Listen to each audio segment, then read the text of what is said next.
Well, today I got my Samsung stove, and I've had an issue where the burners, the big burners specifically, they seem to only be on high. The low settings don't cycle. The way that these things work is it's not like they have a lower intensity and they, heat up at a different intensity level. It does a cycling. So it'll be, on, then off, on, then off. And at the lower settings, it's going to be off longer, then it kicks on, then it's off for a longer period of time, and then it kicks on. So, from what I understand, there's these infinite switches that control all this. But I'll show you guys the problem here. So, okay. So, I'm going to turn this burner on high. This one definitely doesn't work like all the time. But this one sometimes works, sometimes doesn't. We'll see what happens. Okay, so you can see that one's heating up, and this one's heating up. Okay. So, since we're on high, these should stay hot like this the whole time. Well, I'm going to turn this one down to the low setting. See how that one shut off? That's working normal. Okay. And that one shut off. Okay, now let's watch, and let's see if they kick on. I don't know that they're kicking on at all right now. Maybe they'll put it at medium. Oh, I heard something. There we go. So this one's kicking on. You can see we're at the low up there. So let's see. It shouldn't be staying on now. Now it's on forever. Now whatever you thought you were cooking at low is cooking out high, and it's gonna burn, burn, burn. Let me put this up to medium and see what happens. That's like at a 4 out of 10. So I heard it kick on, so this one's kicked on now. And let's see if this actually cycles off. Okay, that one cycled off, so this one's behaving right now. I'm telling you, it doesn't all the time. But that, on a low setting, that should have been off. It's staying on. We'll try to discuss why that's happening as we go through and we tear it off. I hear this one's cycling now. This one's going to turn on.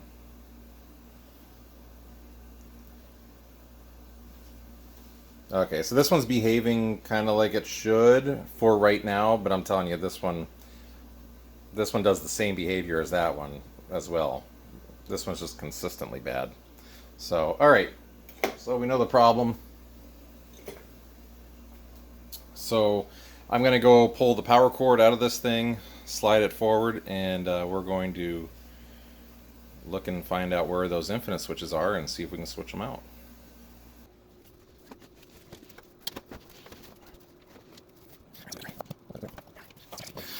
So this is the back side,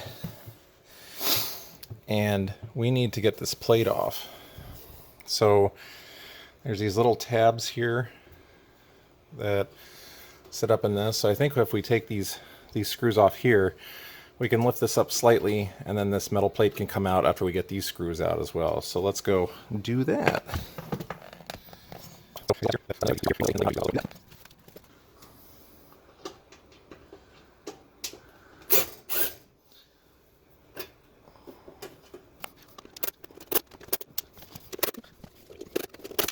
Here. Is that one? This whole thing should just lift up and out. Okay. Now, this is going to be the infinite switch that controls that big burner, and then we've got one on the other side here. And you can see all the cords that go into this. 1, 2, 3, 4, 5, 6, 7. So I got new ones. Hopefully these are going to work.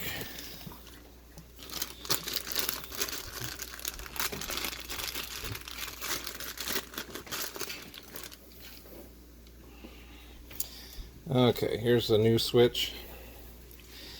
And we can see on the back, and I'm hoping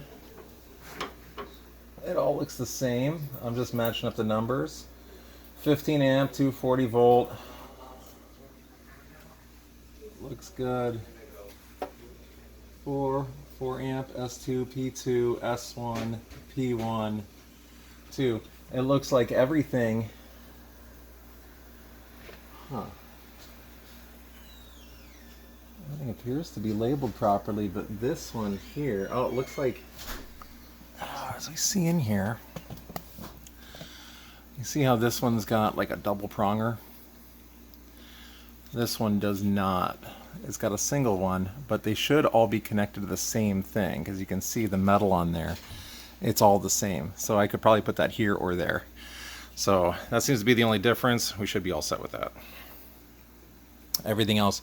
So we're just going to replace it one for one. Everything else looks good, and there's a label for everything. So all right. So I'm going to take these out and connect them to here, just so I don't forget where they're at.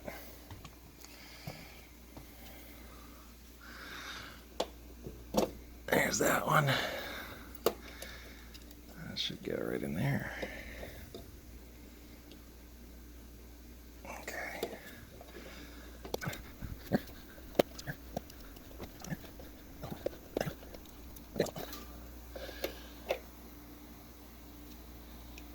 Okay. All right.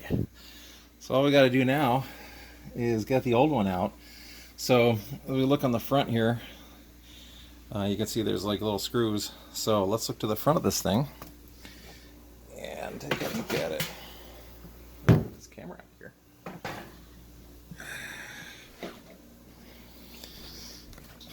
All right. These knobs should just pull right off, just like that. There's our 2 screws here, holding it on.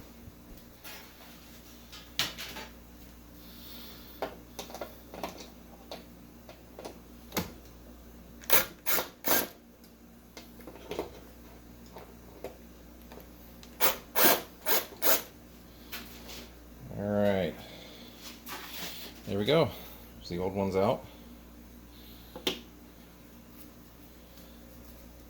just going to take that new one, push it right in here.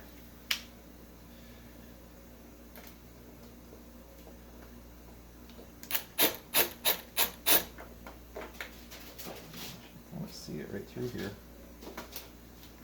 There we go.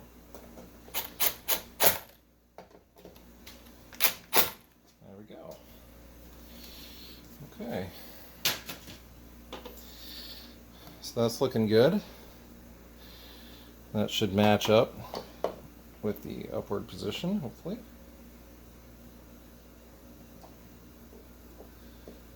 There we go. That looks good. Let's come back here and take a peek at that. And there it is. So that one's all set. I'm just going to do the same thing for the other side. So let's do that now.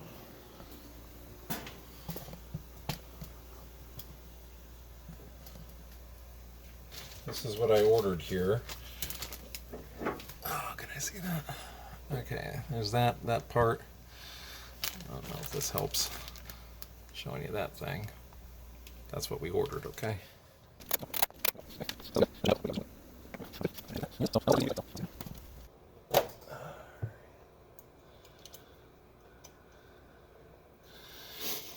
There we go. That one's all set. Let's do the same thing.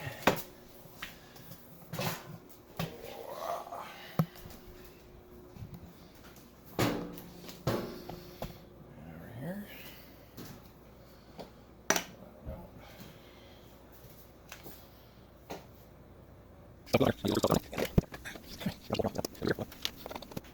going to put the back plate on, button it up, and see how this works.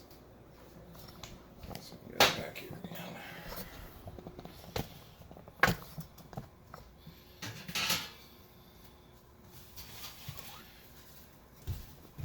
Okay. All right. So remember, there's these tabs that we had. So we're going to get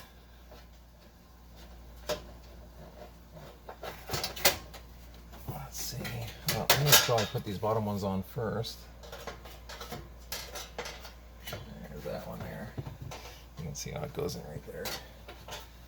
Same on the other side. There we go. Now we'll lift this up and get that in there. There we go. There.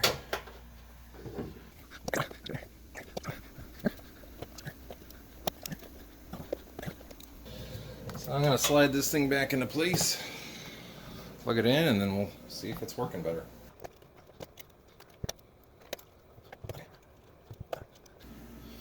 Okay, power's on. Well, let's see here. What you guys may have already noticed is that the stove's already on. And what I didn't know is that I think the default position of the new switches was that they were on in the low position. So when I put the dial in, I put the dial in at off, the 180 degree opposite spot.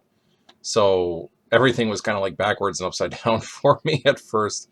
And if that happens to you, just take your little knob off, rotate the knob and place it back on in 180 degrees, and then everything's fine. So that's what I ended up doing here. So everything seems to be working out. Let's see if this works. I think this is going to work now. So this should give me the full burner on high here. So let's do that.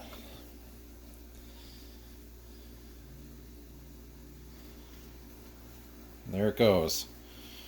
Full burner on high. All right. That looks good. Yeah. I guess we could do the other side too. Why not? We switch both of them out, right? So this one should also be full burner on high over here. All right. This one, we're going to cut down to like midway. And we should see it cycle off and on. This full burner high is working over on this side. So let's cycle this one down to the middle range as well. So they're both at middle. Oh, there we go. That one's cycling on. Oh, and it cycled off. There, last time it was just staying on. So it looks like that takes a little while, but it works. Do the clock while we're waiting.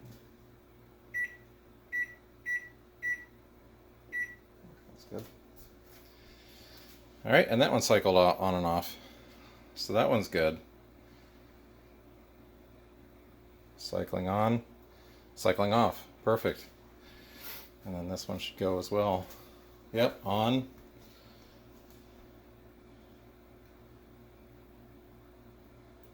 And off. Okay. So let's turn this down to the other side. So this will be middle ring high.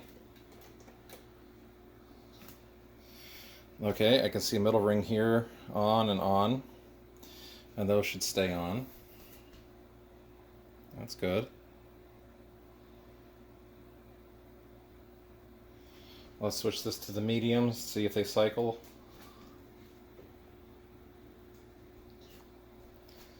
So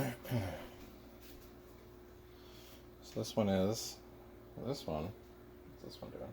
Okay, there it goes. Okay, this one's going on. Should cycle off. Yep, and it cycles off. Good. This one's cycling on. Should cycle off any minute now.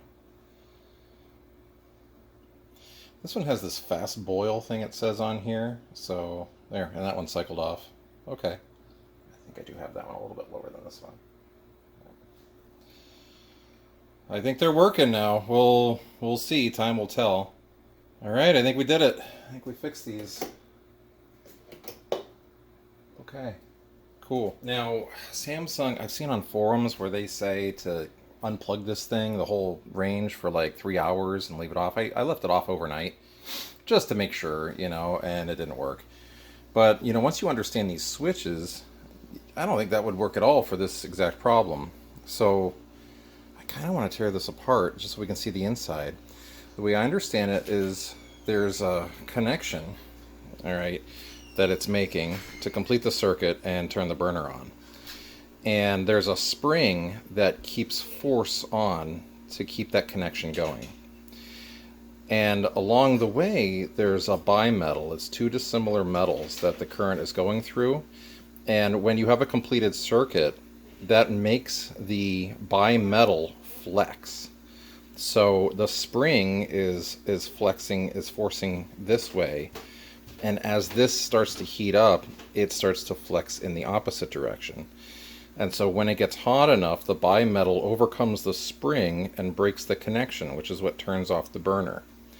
Now the bimetal cools down and that flexibility starts to go away and the spring starts to win, and it makes that connection again. And then the bimetal heats up and the flexing overcomes the spring and disconnects. And then it cools down, and connects again. And so there's a cam. When you turn the dial, it rotates a cam, which makes the spring have more or less tension. So it's more or less that the bimetal has to overcome, is how I understand it.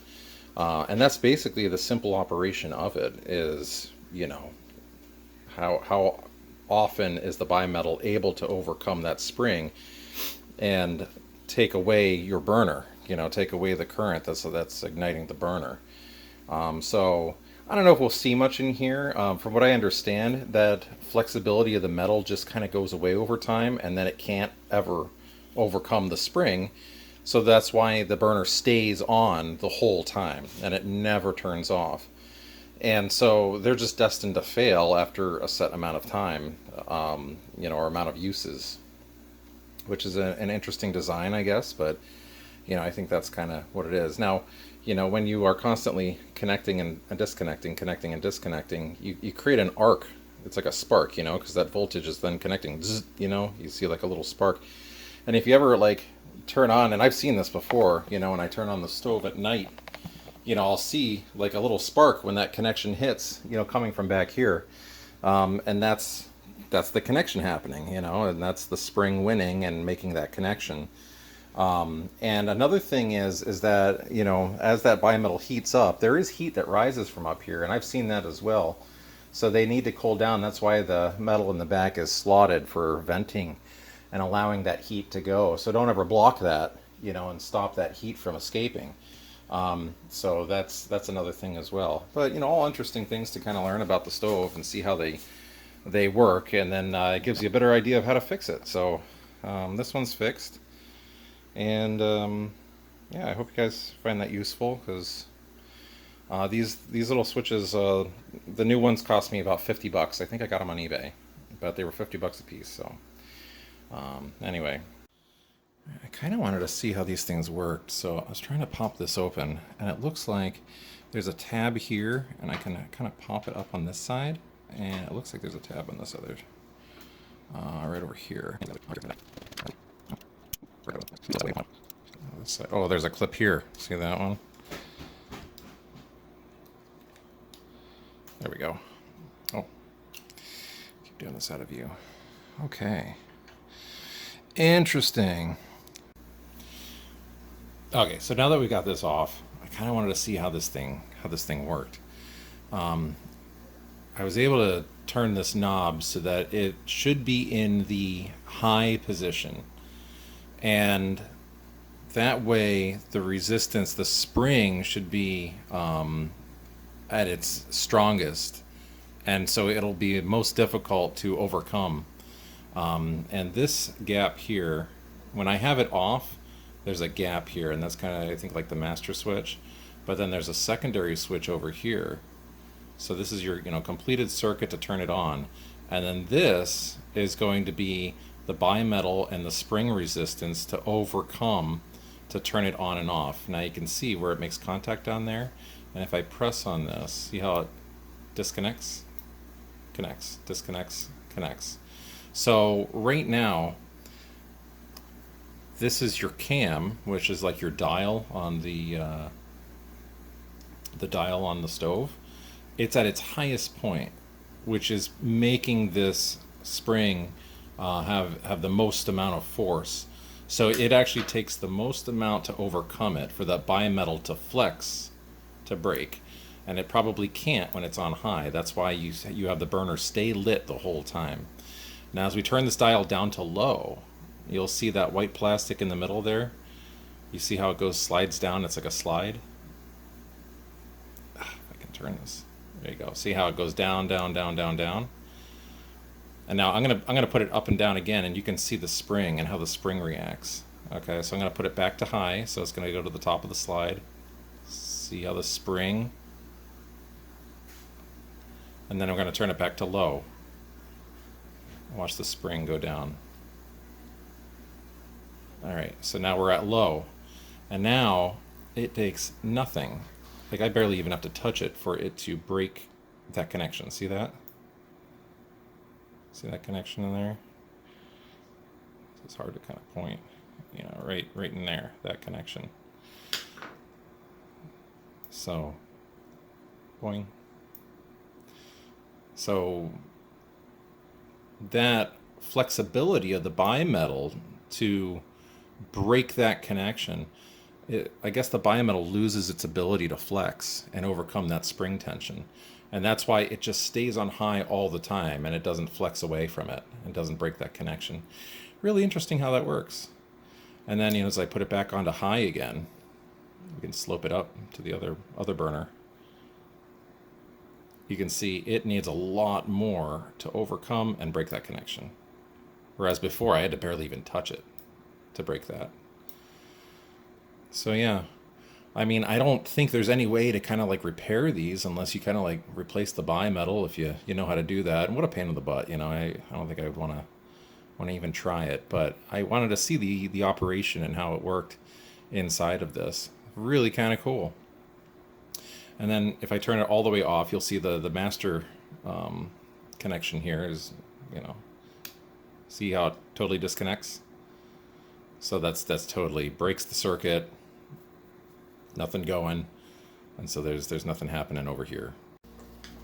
One other thing you guys will see, there's a connection in here which decides if it's going to be on the dual burners or the single burner, and you can see the cam lobe down at the lowest point of the cam, okay, when it goes down to low, and there's this metal in here, and it's all going to hit. There's like a little notch, and you'll see, so when I lower this, you'll see it's going to open and close that connection. So right now it is closed, I believe, I think. Then I turn it. There, it's opened. See how it opened? And if I turn it past again, it closes. So that's how it controls command to both the dual burner or the single burner. It just flips that way. Pretty cool how that all works.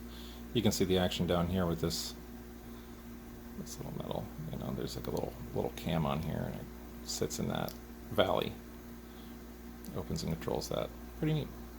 I thought that was neat. I really wanted to open that and check that out and maybe give you guys a little bit of insight into that as well. See how the cam worked inside, how the spring worked, and what the bimetal has to do to overcome that spring and why they fail. So, yeah. If you guys like this kind of stuff, like, subscribe. It helps the channel and I can make more content. I'm always fixing stuff. So, yeah, leave a comment down below if you like this or you have any questions that maybe I can answer. I don't know. Until next time.